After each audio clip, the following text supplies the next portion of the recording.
Hey Rebecca, how you doing today? Good to see you. Hi, good to see you too. How are you? I'm doing great. How's your day been so far?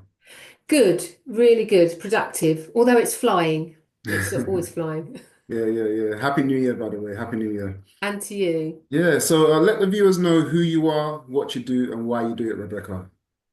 Okay, so I am a women's relationship coach and intuition mentor, and I support women, generally millennial women, really build on their self-esteem, their confidence, their self-love, and we prioritize self-love. To then go out there and attract and find a healthy, aligned, fulfilling relationship. That is the aim in a nutshell. And so it's really about building a strong foundation, strong self-validation and assurance before we can really look at that healthy, aligned relationship that we're after. Right. And yeah, why do I do it? So without going into absolutely everything from day one, but I um I was going through a really tough time about 7 years ago, particularly. And I've been with my husband a very long time, 25 plus years. And as you can imagine, in that length of time, you can go through an awful lot of challenges and struggles and things that really can test you. And, we did, and we went through sort of lots of issues with money and debt, with communication, with deaths in the family, lots was thrown at us really. And I got to a point where within our relationship, the communication was lost, like really lost. And we were struggling, and it was at a very low point, to the point that, I couldn't really see that we were going to get out of it. I thought that, you know what, we are just going to end up separating and divorcing. We have two kids. And I decided that I really needed support. Um, and it's weird. I think for a very long time, I used to think that kind of accepting and realizing and wanting support was actually a weak thing. Um, but weirdly enough, when you flip that around, what I realized was that when I actually looked at this and accepted and wanted help and support, it was a very strong, courageous thing to do. And so I actually got coaching, and I had coaching for 6 months, one-to-one sessions. And alongside that, I also um, took part in some mindfulness workshops that spanned over about 6 months as well. And basically, to kind of cut this short, is that what I learned, what I got from that was huge. The impact is, unless you go through it yourself, it's very hard to explain it. But I didn't realize just how much of an impact it would make for me. Um, but also my relationship with my husband. It actually saved our relationship. And it can sound very cheesy, but it's really what happened, because the work I was doing on myself, the awareness that was happening, the growth that was happening for me was filtering down to our relationship. It was making a huge difference. So yes, and that is the reason why I do what I do now. I thought, you know what? I would love to help people this way, because it isn't just about that one person, that one client that you work with one to one, what it can do for so many other people around them, their relationships with their partner, or their new relationship, or with their children and so on. It's a huge impact. And that was enough for me to know this is what I need to do. This is what I want to do. Excellent. Um, Yeah. Yeah, go on. Did you have anything else you wanted to say? I just feel very passionate about. And so what I did is I then decided to take an accreditation, international coaching certification, alongside an intuition teaching program, because at that same time I almost felt a calling, and I found this program alongside. So I've got those two sort of accreditations, and I've really sort of tied those both into what I do now, and coaching other women. Excellent. Yeah, yeah, yeah. You know, I feel like it's the most authentic way to get into coaching people when it's from your own life experience. Because you mentioned the communication issues that you had in your relationships and things like that. When you look at that situation when you were unable to communicate with your partner, what were the things that you were struggling to communicate with before you went into before you got coaching? Good question. Okay. I think you know what, it's like a general thing. Like it's very, very easy. And I think particularly after a long time of being together, that you can feel like you are almost just existing. You're kind of plodding along. I mean, particularly when you've got children, you've got a role to play. You know, you could be going to work every day, and you're just sort of passing by each other and you're not really communicating. And that could be, it could be about the very small things that were going on for us, but it was also like the bigger things that are happening in our lives and how it was impacting us. We're kind of brushing it under the carpet. Um, and that's over time, that really affects your relationship. And you can feel really alone even when you're in a relationship. You can feel, this is what was happening with us. Like we weren't really talking, we weren't really listening. It was almost like we didn't really exist as a couple, you know? Um, so that's what all of that was happening around lack of communication. And I know that we all have different ways to communicate, but we were at that point, we just weren't doing it, you know, we weren't.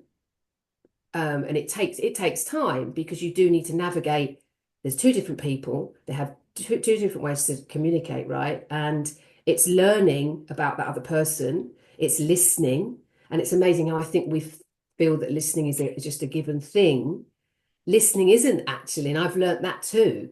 Um, but yeah, I think it was a mix of general day-to-day stuff, like not really sort of touching base with each other, seeing how we were feeling, how we were getting on, what was happening in our day. But it was also the bigger stuff that happened in the past that we didn't really talk about. Right, right, right. So like once you went for coaching, obviously you went for coaching by yourself, you didn't go with your partner, and you said it really saved your relationship. So what changes did you make in yourself that you were able to bring to the relationship that inevitably ended up saving the relationship? Quite a lot, actually. So I think in the past, I always kind of thought, well, if you're having problems in your relationship, you both go and you have like joint counseling, therapy, coaching, whatever. You have something joint together in that way. But it actually doesn't have to be that way because some of the time you could be trying to pull that other person to do something they're not ready to do or they're not willing to do, whatever that reason is. And when I did this, I was at a point where I wanted to get support for me. Naively at the time, I didn't realize just how much it would help us both because it was about me owning up to things. Like, you know, we can all very much do the point the finger thing, blame somebody else. It was about me looking at me, looking in the mirror, working on me deeply, which then was coming through on the outside. And so just by working on me, that's how it's made such an impact on both of us because you can't change anybody else. You know, you can change yourself and you could do something for yourself. But what was happening is it was filtering, you know, the way I came about communicating, the way I came about addressing things or listening or, you know, it all kind of, it helped him as well. Does that make sense? Yeah, it does, it does. Yeah. So it was about me kind of realizing, hold on, I need to be accountable for me only. I can't be accountable for my husband or anybody else. And so it was reflecting in our relationship anyway. Right, right, right. And you mentioned that one of the things that you were able to change was the way that you communicate. What would you say the major difference was between the way you used to communicate and the way you started communicating after coaching? The major difference, I I think listening is a big thing. Right. And listen, we're not perfect. I'm not perfect. And it is a journey and we're always developing, we're always learning, which I love.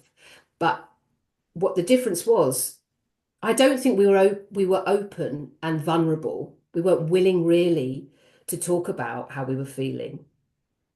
And I think it was very easy for us to kind of say, well, we're very busy, we're parents, we're here, there, and everywhere. And but actually, if you choose to be with that person for a very long time, You need to be willing to be open, be vulnerable, and listen. You need to be really listening and respecting each other's feelings and emotions, you know?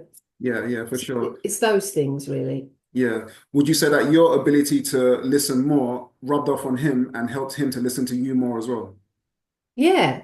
Yeah, Yeah. And I think, over some time I could see where we were going wrong, kind of battling and bashing heads and things. And so much of that is ego. right. And I said to you just before, it's so easy that we point the finger about somebody else, blaming that other person on how we react and how we respond. And that a lot of that was going on. And so it really has really helped the way what I've learned and continue to learn. Um, and it's a mirror thing, isn't it, over time? Right. That somebody else can, without realizing it, can sort of just feel the difference and therefore the actions come. Um, so that was a massive thing. And the other thing I want to add is that for me, what was really important is with having kids, two children, I wanted things to be different. Like I didn't want them to continue to see us, bickering and things. And I wanted a different energy and I wanted to show them more of a healthier relationship because after all, that's what we want for our kids. So it was huge to me to make those changes as well. Excellent, excellent. Now, there's a lot of people that struggle with communication in their relationships, and not everybody feels like they're ready to really do the inner work to find out what it is they can change, and they do point the finger a lot and things like that. And for some people, it's just too much where they just start to focus on their professional life and kind of neglect their relationship a little bit. And upon immersing themselves into the professional life, their relationship starts to get away from them a bit more and more till they don't know how to bridge the gap again. Now, what would you say to people that have now focused so heavily on their professional life and have caused a gap in their relationship? How can they start to bridge that gap again, in your opinion? So when there's somebody is in a relationship already, you mean? Yeah, when That's someone's in a relationship, let's say, and okay. they're having struggles with communication and they're now focused on their professional life in order to avoid communication, but their focus is on their professional life, but they want to bridge that gap again. How would they go about doing that again, in your opinion? I think taking small steps, because obviously you'd said if somebody wasn't ready to do the inner work, because ultimately, okay, that is actually what it is. If somebody's not at that stage where they want to actually own up to like, oh, okay, there's some stuff I really need to kind of get to and peel back and all of that. If they're not there, I think the first steps are to get the communication back, okay, is to spend time. And you hear this, oh, you must go on dates, you must do this, you must do that. And there's this whole pressure of having date nights and things like that. Right, But however you look at it, you need to find out if, like, do you still want to spend time with that person? Because that can get lost, can't it, in the busyness of everything. You both need to be willing to factor in a bit of time. And I'm not saying, right, let's have 4 hours of sitting down and just like a one-to-one of crazy, just deep conversation, because it might not be how you start off. It could be you just go and have a coffee together. You're in each other's space. You have a very casual, laid back time together. Yeah. And then from there, you have to start almost, sometimes you have to start again, right? Getting to know that person again. Because we do all change. We all change, there's a cycle all the time.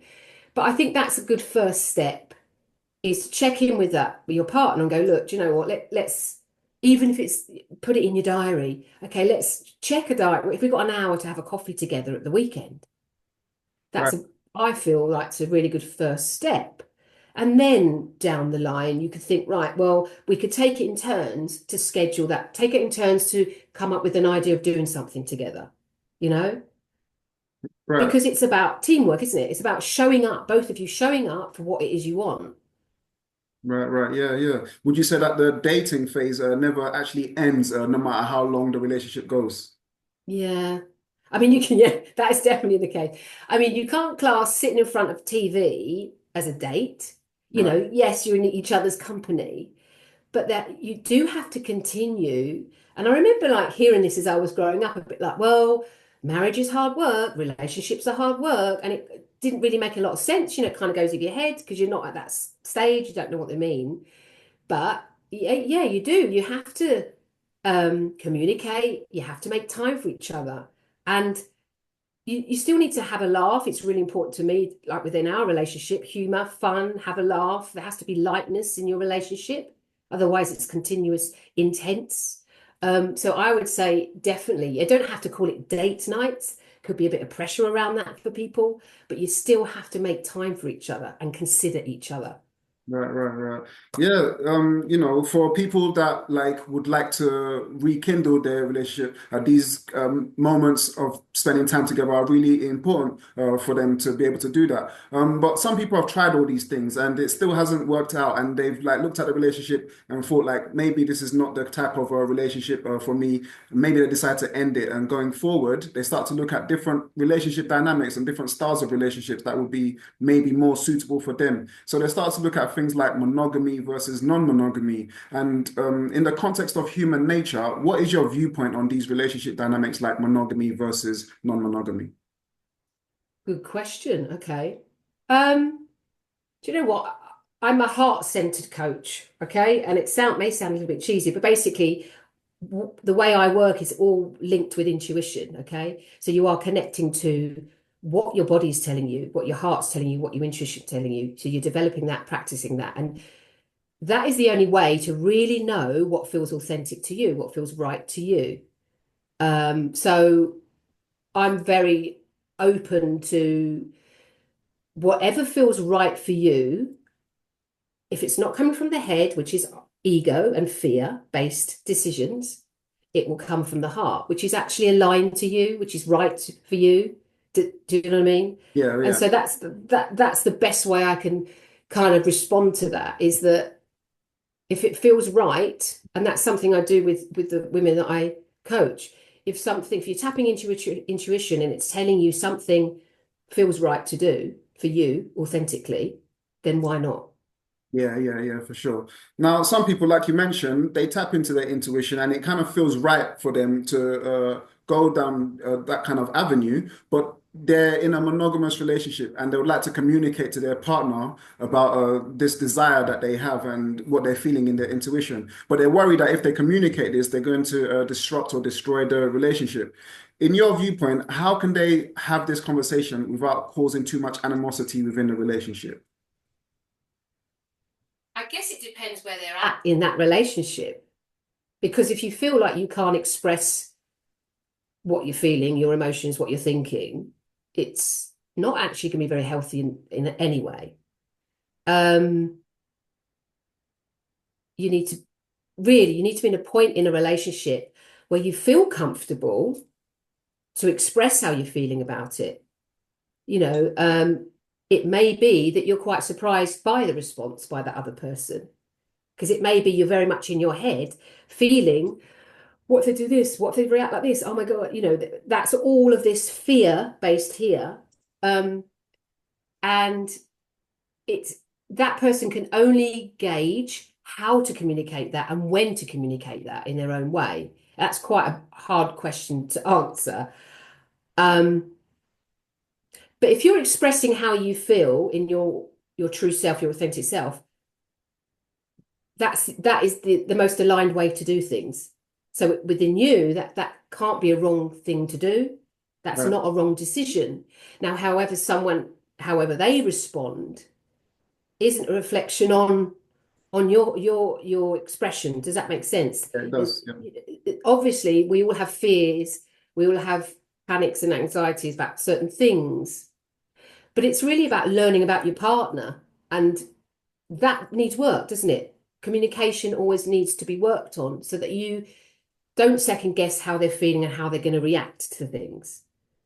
Right. Um, so yeah, I don't know whether I completely answered that, but Yeah, no, like from like the viewpoint that you was sharing, it comes from the person of their personal expression to their partner, and that's the best they can do in order to communicate authentically to their partner. Anyway, that's what I understood from what you was saying. Yeah, So, like yeah. for some people, like if they were to hear about this from their partner, they would feel like there's something missing in their relationship. Do you think there's any truth to that, or do you think there can be a non-monogamous relationship without something being missing in that relationship? Hmm.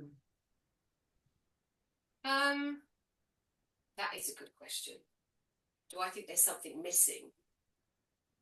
Wow, I think it's just different for every single relationship, every single person.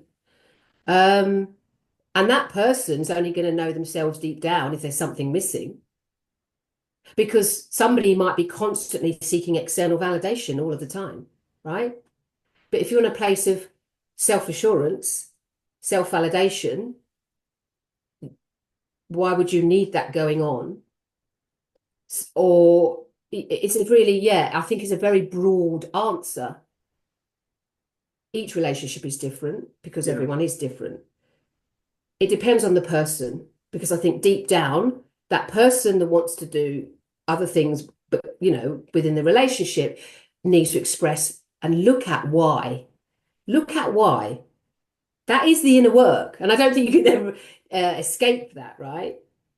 right, Um, so yeah, I mean, it could be a case of seeking something constantly that you may never find because you're trying to find something within here, but you're not looking within here because right, it's a right. bit messy. Yeah, no, it makes sense. Makes sense. Yeah, Yeah. yeah. So looking at monogamous relationships now, like when they've both chosen a monogamy as what they want to do going forward, there can still be moments in the relationship where there's jealousy, where like one partner feels like the other partner is always talking to this other person or looking at this other person, and the partner that's been accused of these things feels like, well, like why am I always being accused? Like I might as well be doing these things if I'm going to be accused. Like, how can the partner that's been accused of things start to communicate with their partner that there's nothing to be jealous about? And how can the partner that's always feeling these jealous feelings start to deal with their jealous emotions?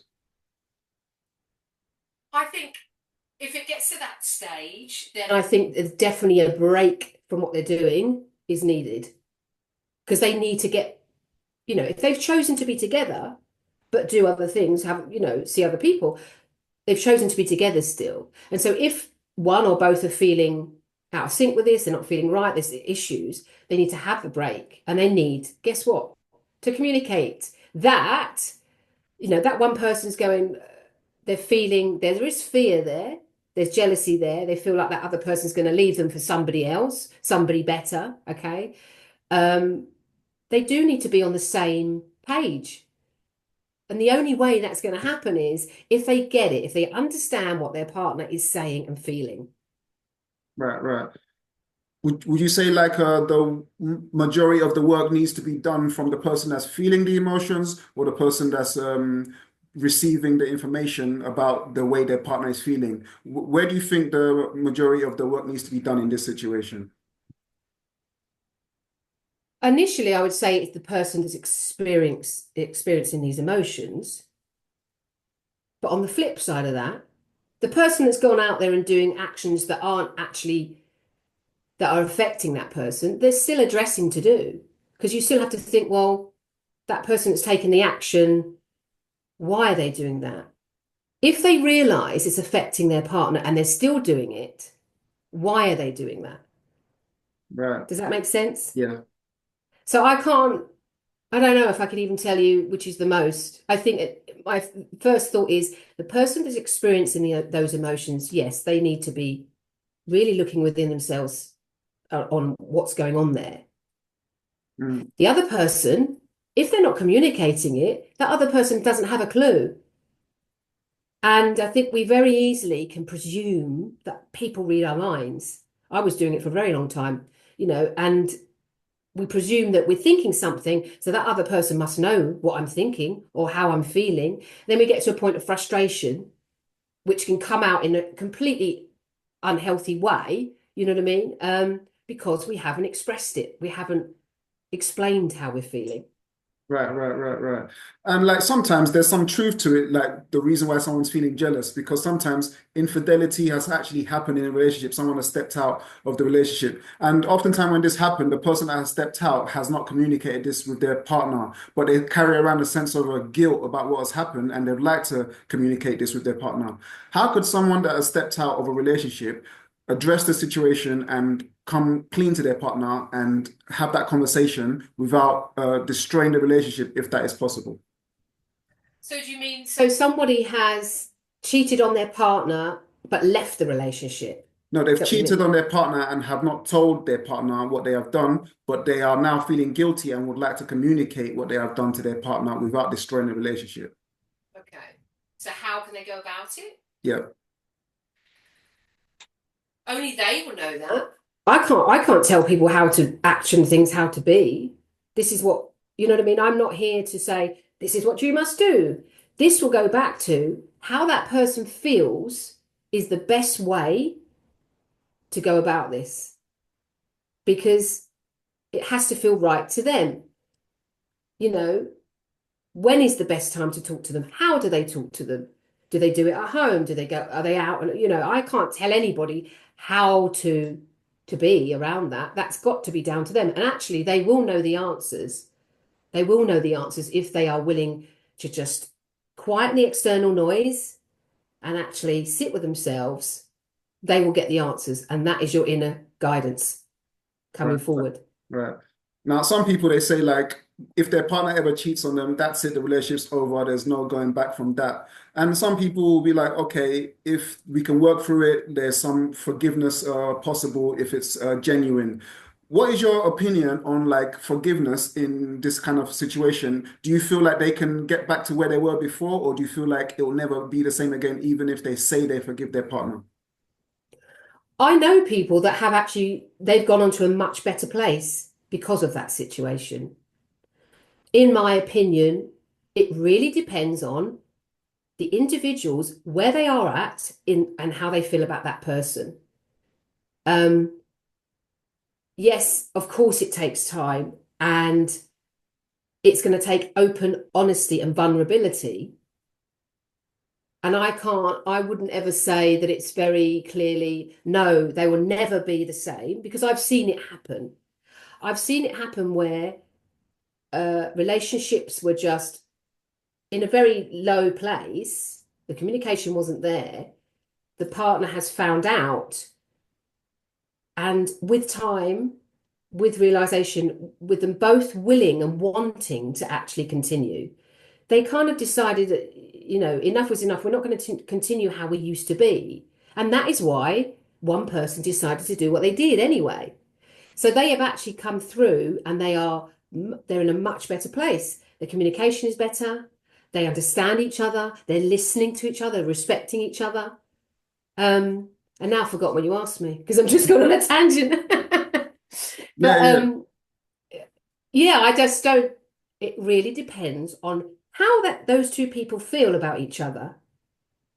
Are they willing to look? They've got to look individually at themselves and in turn, you know, on their relationship. Are they willing to both do that? Do they really want that? Yeah.